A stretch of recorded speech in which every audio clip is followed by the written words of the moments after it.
The Mecklenburg County election debates are a service of WTVI, Mecklenburg County, and the League of Women Voters of Charlotte-Mecklenburg. The views and opinions expressed in these debates are those of the candidates and do not necessarily represent the views of WTVI, its management, Mecklenburg County, or the League of Women Voters. PBS Charlotte and the League of Women Voters present Election Debate 2016. Hi, I'm Danielle Koser with PBS Charlotte. Welcome to the U.S. Congressional House District 12 primary debate, sponsored by the League of Women Voters of Charlotte-Mecklenburg. During the next 20 minutes, we'll talk with two of the three Republican candidates running for U.S. Congressional House District 12. One candidate, Paul Wright, was unable to participate in the debate.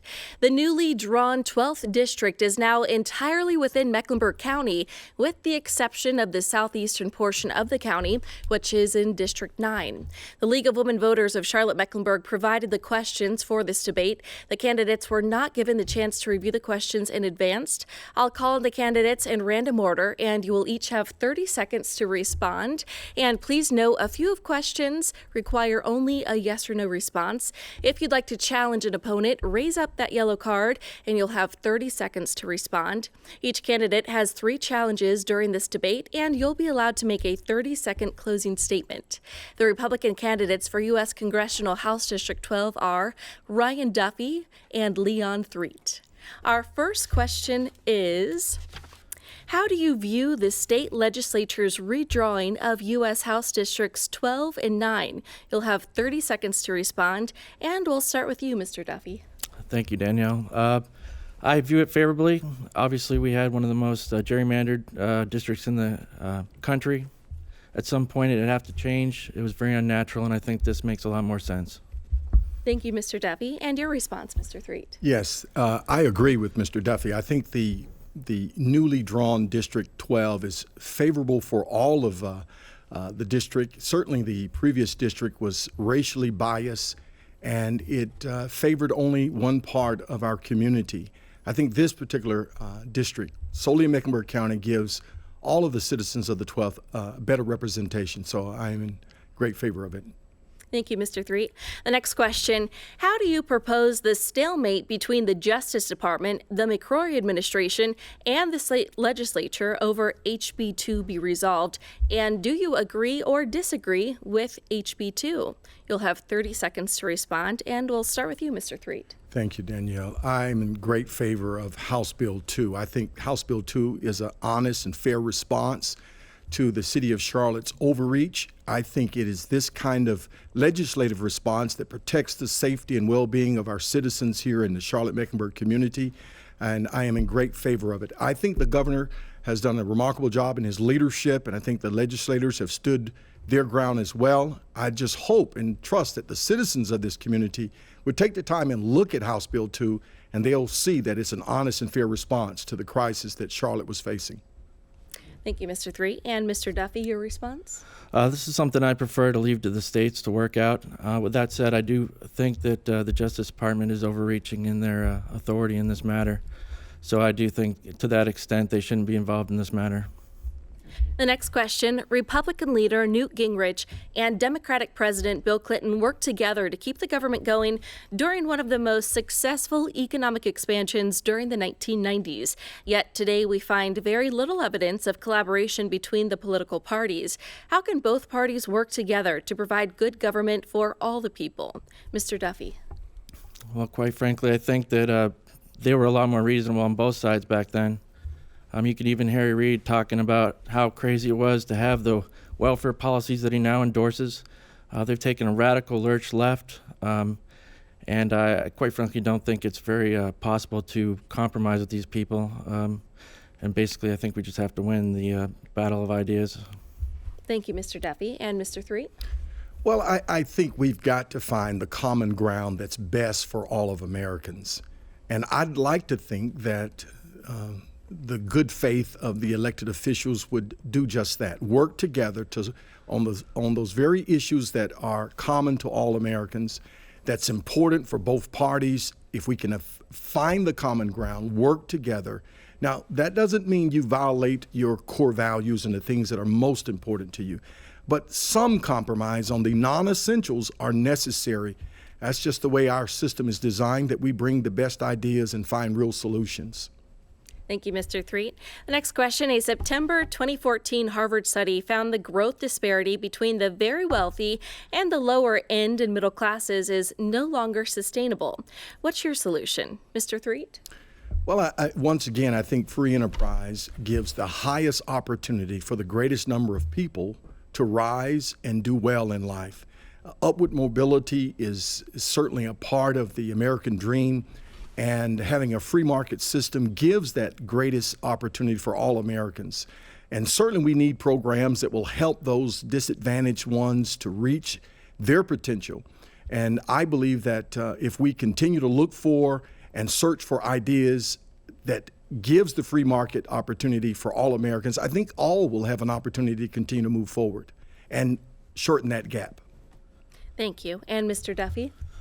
Well, I find it one of the great ironies of our time that those crying the loudest for inequality are the ones that are presiding over the greatest disparity in that inequality, ruining the opportunity for small businesses to start and flourish with the regulations, the Federal Reserve with its massive stimulus programs, quantitative easing.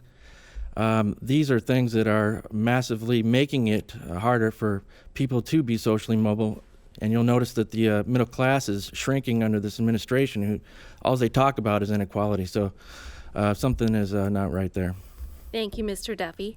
And when 70% of the U.S. economy depends on domestic spending, is it time to support a $15 minimum wage indexed to inflation? Mr. Duffy, we'll start with you.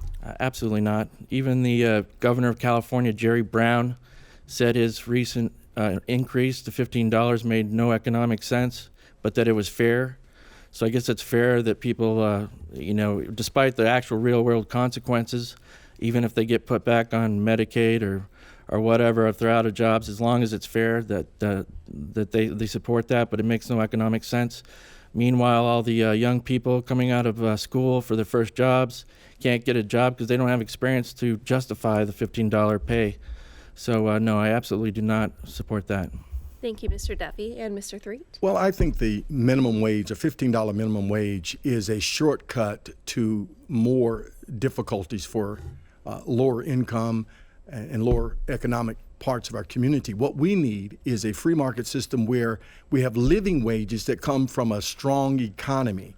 We have a weak economy, and we're trying to build and create wealth or create a stability from that. What we need is a free market system where free enterprise is working, where job quality and job pay goes up for everyone. With a strong economy, then we don't have to mandate a minimum wage. The economy begins to elevate everyone's income, and that's what I think is best for the present economy. Would you support S. 1176, titled the Empower Act, which expands public campaign financing for presidential elections to also cover congressional elections? We ask that you simply answer yes or no. Mr. Threet? Well, no. And Mr. Duffy? No. Congress is considering a Family Act providing for 12 weeks of paid time off for employees to care for family members. It would be funded by matched employee and employer contributions toward an insurance policy. Do you support this legislation? Again, we ask that you simply answer yes or no. Mr. Duffy? No. Mr. Threet? No, but I'd really like to explain it, but yes or no? No, I don't support that. Thank you. Do you support the Trans-Pacific Partnership Trade Agreement? Why or why not? You will have 30 seconds to answer this question. And Mr. Threet, we'll start with you. Well, again, I'm challenged about more government intrusion, more government mandates, more government requirements. And so I'm less likely to get behind another governmental program that is not sustainable by the resources that's needed to support it. So I'm not in favor of an additional governmental mandated spending program or entitlement of any sort. Thank you, Mr. Threet. And Mr. Duffy? No, I don't support that, particularly at this time with this president. Judge in Texas accused the Obama administration of lying about their immigration policy. Jonathan Gruber has called the Americans stupid. and that's how they got the Obamacare bill passed. It's just come out that the Iranian deal was misrepresented to get it passed as well. So I quite frankly don't trust anything this president does. This question is a yes or no question. 60% of the federal gas tax is used for highway and bridge construction. The federal gas tax hasn't changed since 1993, even though the inflation rate over that period was 64.6%. Should the gas tax rate be changed to provide more funding for highways and bridges? Yes or no? Mr. Duffy. At this time, I would say no, but I'm not that familiar with that particular funding requirements that we need and all that. And Mr. Threet? Well, again, I'm not in favor of any additional tax increases. So that's a no? That's a no. Thank you, sir. And what, if any, restrictions would you place on buyers and sellers of guns? You will have 30 seconds to answer this question. Mr. Threet? Again, I'm not in favor of more governmental control. I'm a strong supporter of the Second Amendment. I think we have enough regulations already governing gun control. Guns themselves are, I believe, a right to own, and we should have that right, and less regulations. I think we probably would do better, but I think what we presently have is more than sufficient to govern our gun safety laws. Thank you, Mr. Threet. You. And Mr. Duffy? I agree with that. I support the Second Amendment. There are some, weapons of dramatic killing power that would concern me, but basically, I trust Americans to own guns, and I think that we can enforce the laws that we have on the books right now. According to the U.S. Bureau of Justice, the U.S. has 4% of the world's population and 22% of the world's prisoners, the highest in the world. What changes need to be made? You'll have 30 seconds for your response. Mr. Duffy? Well, I think that better economic policies would be one thing that would help people get jobs and off the street. That's another characteristic of left-wing states, governments, that they have higher rates of crime because they have high rates of poverty. So if we brought back freedom and allowed people to start jobs and pursue their dreams, I think there would be a lot less crime. Thank you. And Mr. Threet? Well, I believe that we need some changes to our system. Number one, I think we need to reevaluate the 3 strikes and you're out program. We need to look at the crimes that we are determining and calling felonies. We need to reevaluate that. We have a huge number of nonviolent convicted felons in our prison systems that we need to evaluate that. Some of the crimes that we are determining felonies really should be misdemeanors. And we have become a state of criminals, a nation of criminals. So I think we need to reevaluate our whole system and look for real solutions instead of just incarcerating our citizens. Thank you, Mr. Threet. For the following 2 questions, you will each have 1 minute for your response. What do you see is the role of the federal government in dealing with climate change? Again, you'll have 1 minute to respond. Mr. Threet. Well, I think the federal government has a responsibility to make sure that we are not needlessly and flagrantly destroying our environment. But also, I'm very concerned with the government overreaching its place in determining and hindering job growth and our economic growth by unsupported data and information on the impact that we are causing to the climate. I think a huge amount of our climate challenges are coming from other countries, not necessarily from our immediate nation. China is contributing a huge amount of pollutants to the environment. We certainly believe that throughout Russia and other parts of the world.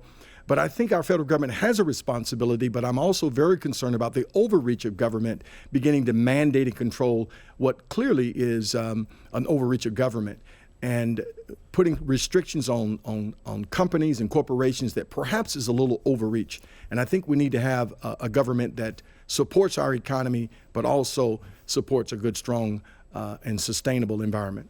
Thank you, Mr. Threet. And Mr. Duffy? I don't see the evidence that there is this dramatic apocalyptic climate change. Even the EPA says it's based on a lot of forecasting. A lot of the previous forecasting in the past has been absolutely wrong. a lot of the predictions that have been made. There's been a lot of apocalyptic dates that have passed with no events. The EPA was largely created by Richard Nixon to clean the air and clean the water, which was a big problem in our past when we had a more industrialized society, which is also what's going on right now in China. But even the Supreme Court recently ruled in Michigan versus the EPA that the EPA does not even take into consideration the massive cost of businesses, and that it needs to do so before it implements these rules. So far, since the Obama administration has taken office, they've issued 3,500 new rules at a cost of billions of dollars to the U.S. economy. Thank you, Mr. Duffy. The next question, what would you propose to fix our immigration laws? Again, you'll each have 1 minute to respond, and we'll start with you, Mr. Duffy.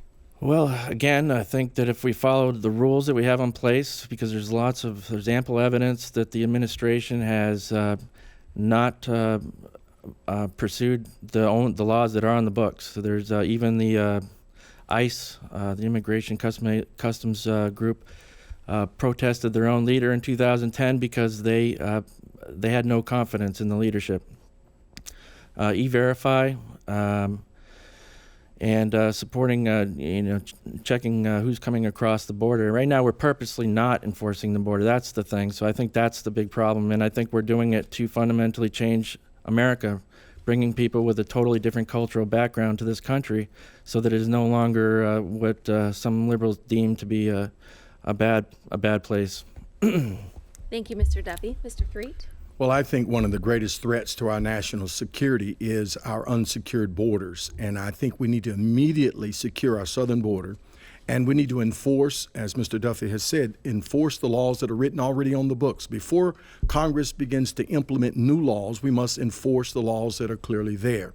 And certainly we need to vet and verify any and everyone that comes into this country, because it is now a national security issue. This is no longer about jobs and convenience and a better way of life. This has become a national security crisis.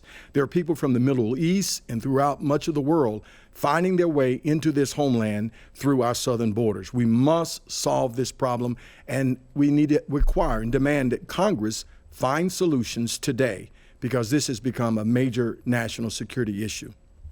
Thank you, Mr. Threet. Thank you. It is time now for our closing statements. You'll each have 30 seconds to make your closing statement. And Mr. Duffy, we'll start with you. Thank you very much, Danielle.